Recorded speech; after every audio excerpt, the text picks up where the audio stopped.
Hi guys, Ben from BensGameTime here, and has there been a more impactful cartoon series than The Simpsons? The show has been running for over 30 seasons, with many memorable episodes and moments. While the show's quality has wavered over the years, it's undeniable that it's been one of the largest pop culture icons in history. And of course, along with it has come tons of merchandise, from clothing and toys to comics and of course, video games. Simpsons video games have greatly varied over the years, with arcade titles, platformers, and parodies of other games. Today, we'll be taking a look at a game that takes inspiration from the Grand Theft Auto series. This is The Simpsons Hit and Run. While The Simpsons Hit and Run is a parodic, more family friendly take on Grand Theft Auto, its story is very much a pure Simpsons affair. The story begins simply enough.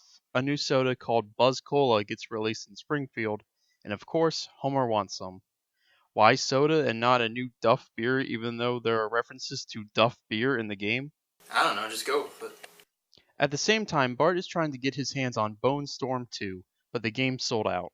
His attention then turns to Professor Frink, who is building a Truckosaur, which is. Some kind of truck slash dinosaur. I never would have guessed. After escaping Truckosaur, Bart gets abducted by aliens, and now the Simpsons, along with Apu, need to uncover the mysteries behind the alien appearance, as well as their connection to the Buzz Cola and strange cameras that look like wasps.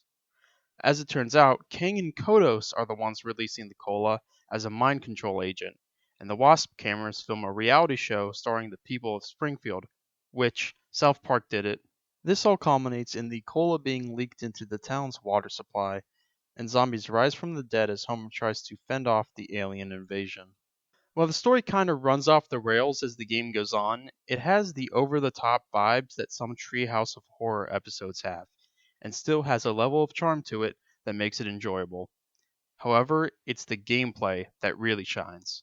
Simpsons Hit and Run's gameplay is broken into two categories: driving and platforming. The driving in this game is some of the best I've seen. It is so smooth and responsive. You never really burn out whenever you're trying to pick up speed like in other games, and the turning is just the right balance between stiff and clean. You'll very rarely spin out on a turn, and even if you do, you can rebound very quickly. Even changing from reversing to driving forward is smooth as hell, with the momentum from swinging around counteracting the slow buildup of speed.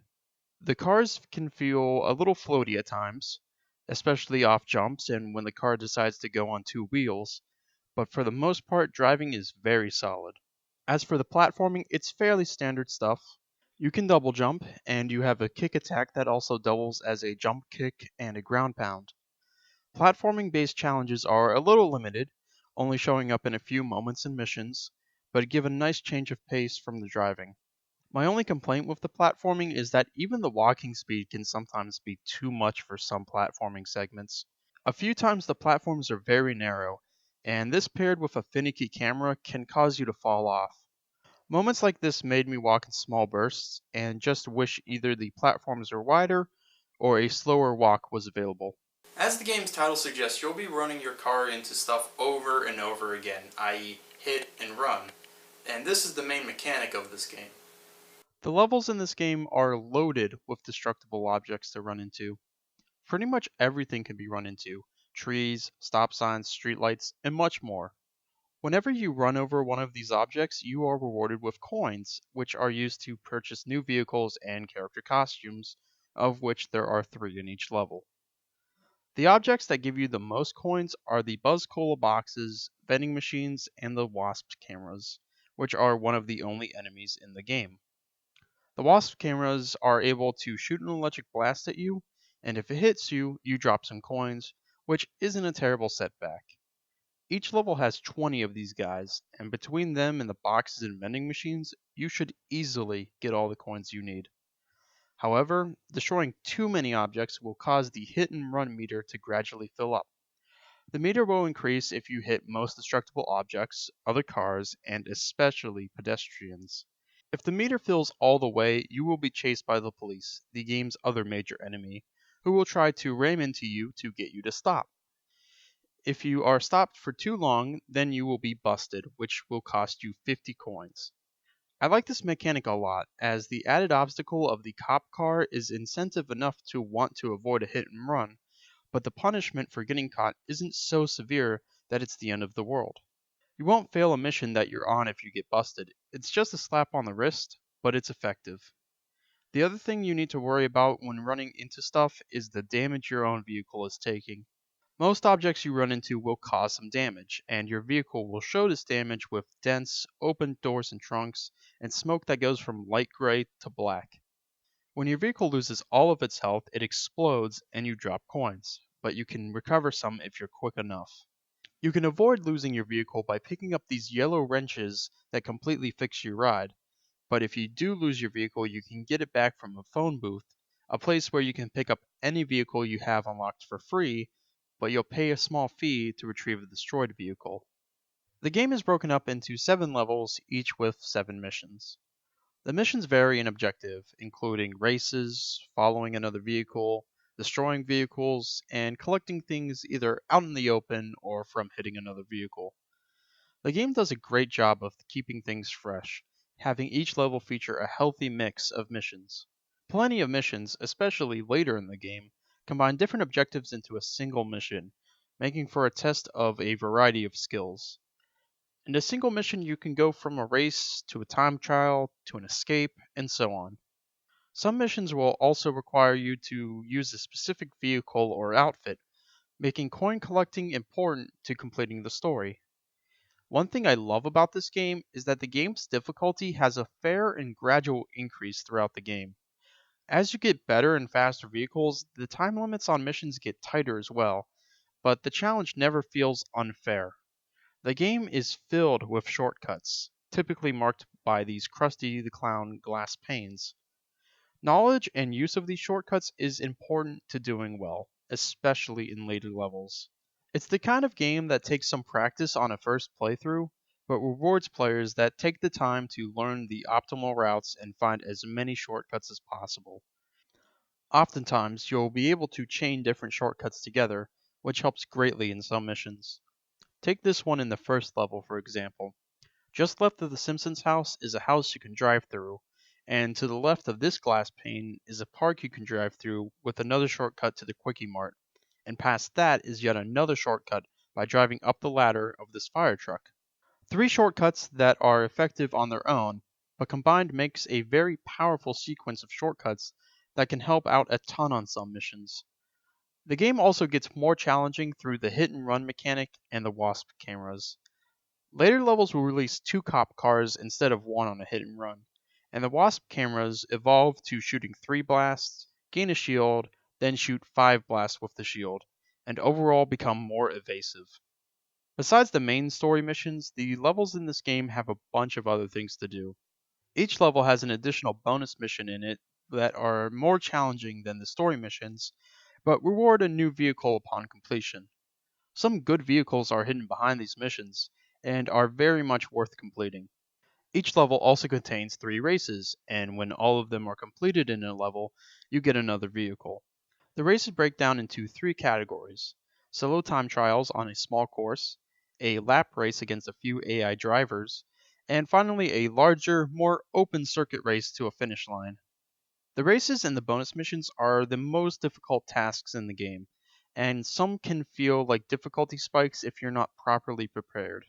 Vehicle selection can be the deciding factor in some races, and on top of that, how the AI drives can also help to decide how a race will go. Take this race in level 3 for example. The AI will sometimes not make it to the first turn before you do, while other times you will be head to head with them. The AI can sometimes bump into you and ruin your run, while other times you only have the lead card to worry about. Sure, you could get a faster vehicle from later in the game and then come back, but what's the point in getting the vehicle if you already have something better? Unless, of course, you're going for 100% completion. Speaking of which, each level is also home to several references to the show called level gags. These are typically marked with a blue sparkle, and if you interact with them, they will do something that references a specific joke from the show. Examples include Frozen Jasper, the Quickie Mart silent alarm, Wally Weasel's ball pit, and the Flaming Moe. You can even play Larry the Looter. Well, not really, but you can watch the same scene from the show. In fact, this game is chock full of references to the show, from vehicles to level gags to locations, and even just placed around the levels. This game is truly a love letter to Simpsons fans, and this culminates in the game's main collectible, trading cards. And let me tell you, this is one of the best collectible systems in a video game that I have ever seen. Each level has 7 cards to collect, each containing a reference to a Simpsons episode. The cards are not too difficult to find, and are typically just out in the open, while others require a little platforming. You can view which cards you have already collected in the game's pause menu, and you can view each card to see what it is in reference to and the episode it came from. Collecting all the cards in a single level unlocks a racetrack for the game's bonus game mode, a top-down multiplayer racing minigame. Best of all, once you collect every card in the game, you can view a new Itchy and Scratchy cartoon in the game. While now you can just view this reward on YouTube, at the time that this game came out, it was a very satisfying reward for collecting all the cards. One last note about the gameplay in each level is that you can fast travel to the start of each mission, which may seem like a small detail, but it's a much appreciated one. Now, just as good as the gameplay of Hit and Run is the look and level design of the game. I've already mentioned the importance of shortcuts and the abundance of references, but the layout, design, and little details of each level make this game special. While there are 7 levels in game, there are only 3 areas to play through: Evergreen Terrace and the surrounding neighborhood and power plant, downtown Springfield, and the Squidport. The game's levels cycle through these locations, however, the design in each level changes enough to make them feel different. For example, Evergreen Terrace in level 1 is a simple loop, but in level 4 a new section opens up that lets you into Mr. Burns' mansion, complete with reference to the sunblocker and human chessboard, along with different pedestrian vehicles. Each level contains a set of pedestrian vehicles that you can borrow if you need a vehicle ASAP. Yeah, one thing to mention is you don't steal these vehicles, but you just catch a lift with the driver, since this is a family-friendly take on the GTA series. Every level will feature different pedestrian vehicles, as well as cosmetic changes and occasional level layout differences. Now, I usually don't bring up a game's music in these videos, but the music in this game is so good. The music in this game takes on a variety of genres, from casual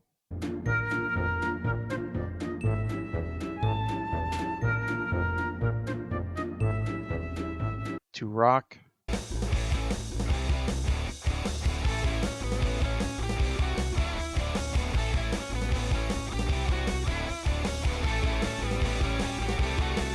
to jazz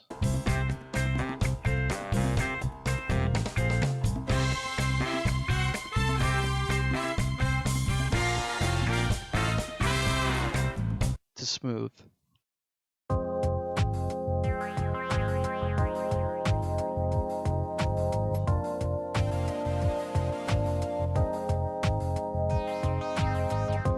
This game's soundtrack does a really good job with every song it attempts, and has enough variety so it doesn't get stale. All of the detail that goes into each level is most apparent in the last level of the game. Level 7 is both the best level and the worst level in the game. This level is the best because it has a strong Halloween theme throughout it. Before each level in the game, there is a newspaper that shows some story information and jokes. The dates of the newspapers count up until the final level, which takes place on Halloween. The level aesthetic is just so beautiful. The level is filled with references to the Treehouse of Horror episodes, and the pedestrians are changed to zombies and trick-or-treaters. The vehicles are changed to ghost ships and broomsticks, and the police cars are changed to hearses. The rich part of the neighborhood and the power plant do get blocked off, but the ultimate shortcut opens up through the cemetery. And that music.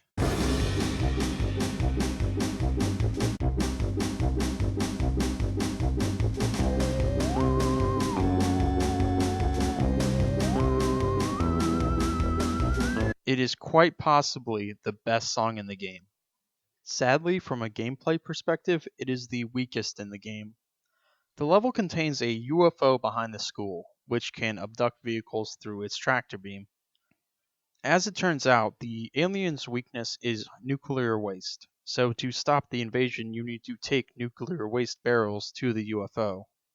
The problem is that you do this in 4 missions, and 4 of the last 5 missions in the game are this mission.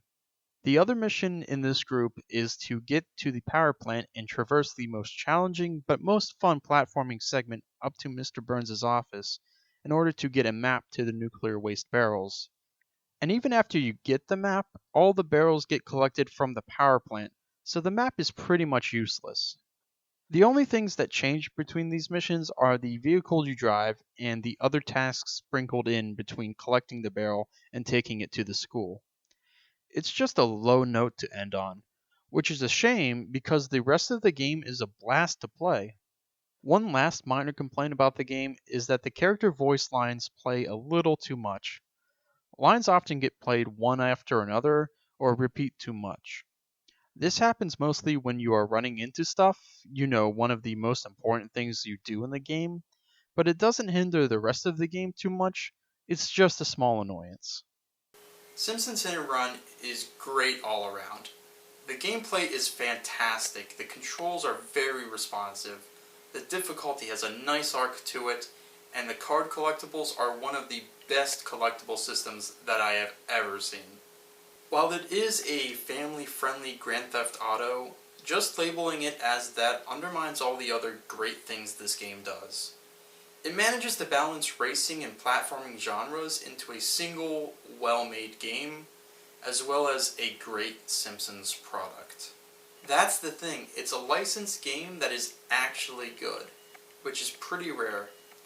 It's so good, in fact, that I would say it's a top 10 favorite game for me. I give Simpsons Hit and Run 47 cards out of 49.